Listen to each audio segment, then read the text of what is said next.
There is a beautiful trap on the spiritual path. It does not always look like ego. It does not always sound selfish. It may sound peaceful.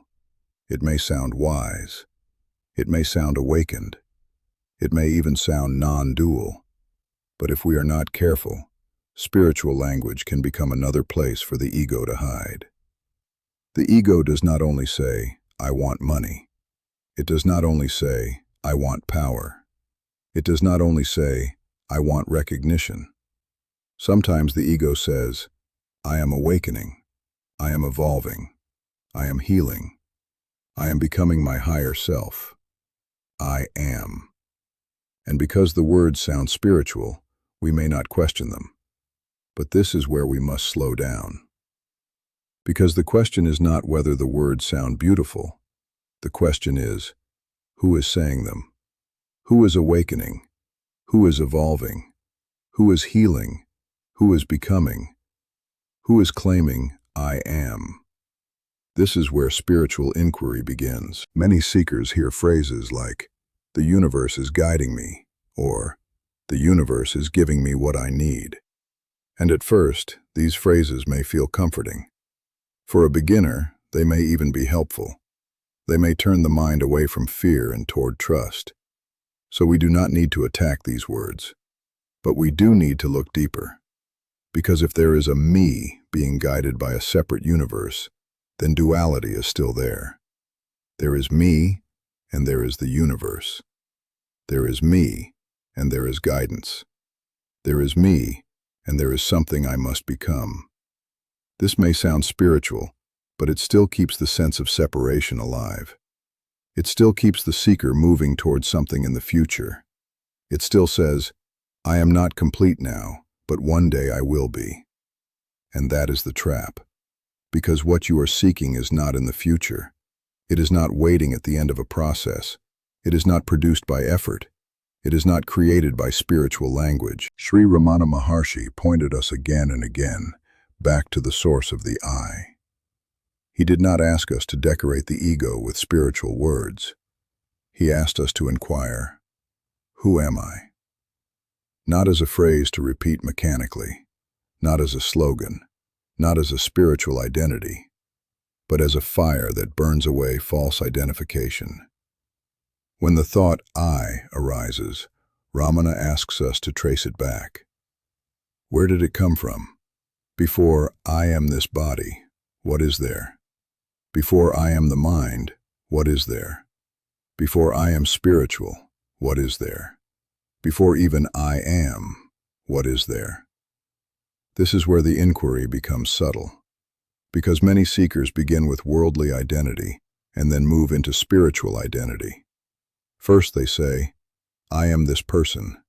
Then later they say, "I am consciousness. I am awareness. I am the witness. I am the self. I am." And these may be powerful pointers, but they are still words. They are still concepts. They are still something the mind can hold. And whatever the mind can hold is not the final truth. This does not mean the words are useless. Words can point. Teachings can point. I am can point. Awareness can point. Silence can point. The self can point. But a pointer is not the destination. A finger pointing to the moon is not the moon. If we cling to the finger, we miss what it points toward. The same thing happens with spiritual language. A seeker may say, "I am awareness," and for a moment, this may help them step back from the body and mind. That can be useful, but then the mind may quietly create a new identity. I am the one who knows I am awareness. Now the ego has returned. Only now, it is wearing spiritual clothing. This is why the trap is beautiful. It does not feel like ignorance. It feels like progress. It feels like clarity. It feels like attainment. But if there is still someone claiming it, the root has not been seen. Jiddu Krishnamurti warned deeply about the danger of authority, systems, and psychological becoming. He pointed out that the mind is always trying to become something better, purer, more spiritual, more enlightened. But becoming is still movement in time. And truth is not found through becoming. The mind says, I will arrive. But who is the one trying to arrive? The mind says, I will become free. But who is the one seeking freedom? The mind says, I understand. But who is the one claiming understanding? This is why spiritual language must be handled carefully, not rejected harshly, not worshipped blindly, simply seen clearly. For beginners, this is important, because in the beginning, spiritual words may help loosen the hold of the world.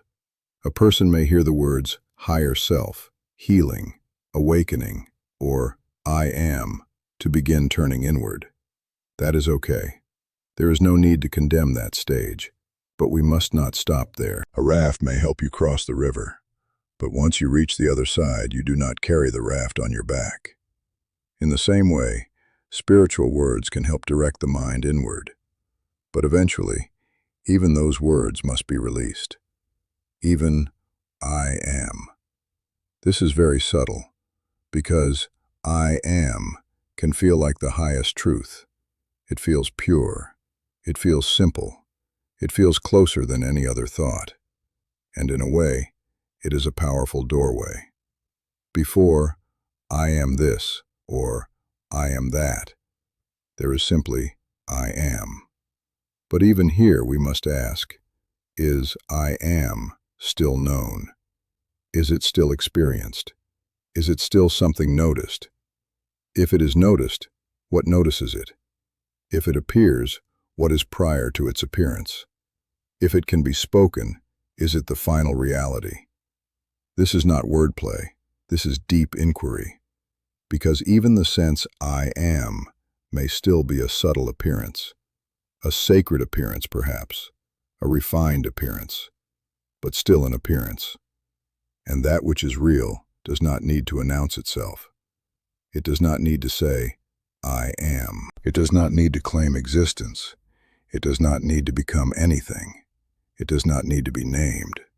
The moment we name it, the mind begins to build around the name. If we call it awareness, the mind imagines awareness. If we call it silence, the mind imagines silence. If we call it the self, the mind creates an idea of the self. If we call it void, the mind creates an idea of nothingness. If we call it God, the mind creates an image of God. If we call it I am, the mind may begin to worship the phrase instead of dissolving into what the phrase points toward. This is why language is both useful and dangerous.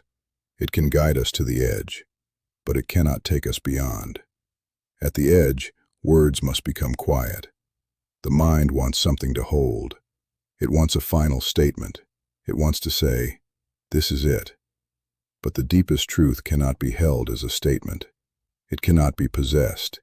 It cannot be turned into a spiritual identity. It cannot be made into content. It cannot be owned by the seeker. That is why the ego loves spiritual language, because it can survive inside it.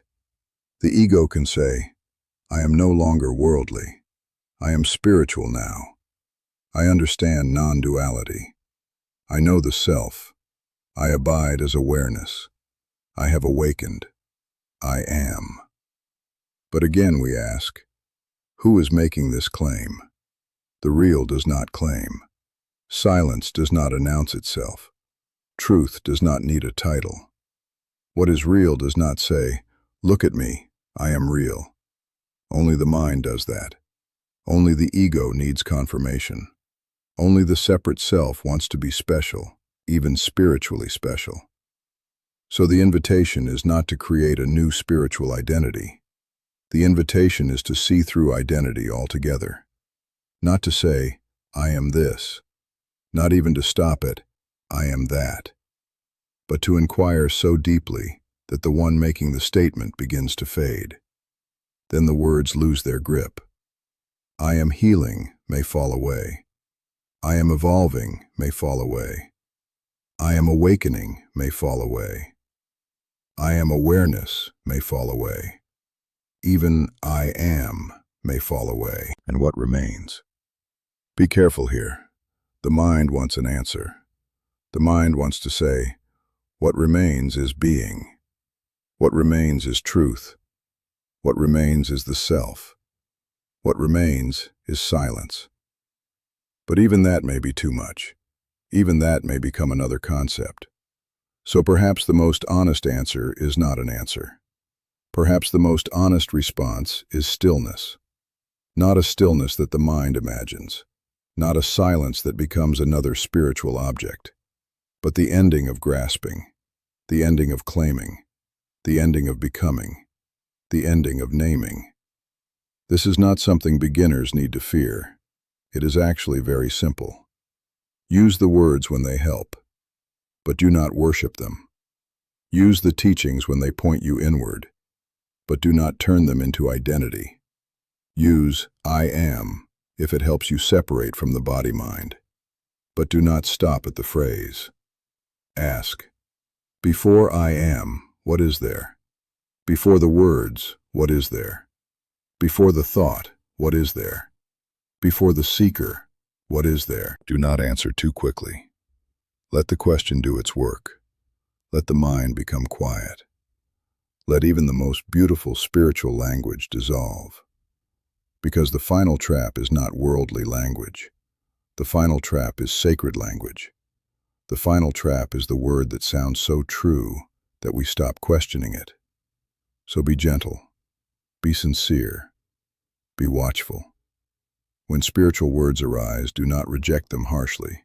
Simply ask, is this pointing beyond the ego, or is the ego using this to survive? Is this freeing the mind, or giving the mind a more beautiful cage?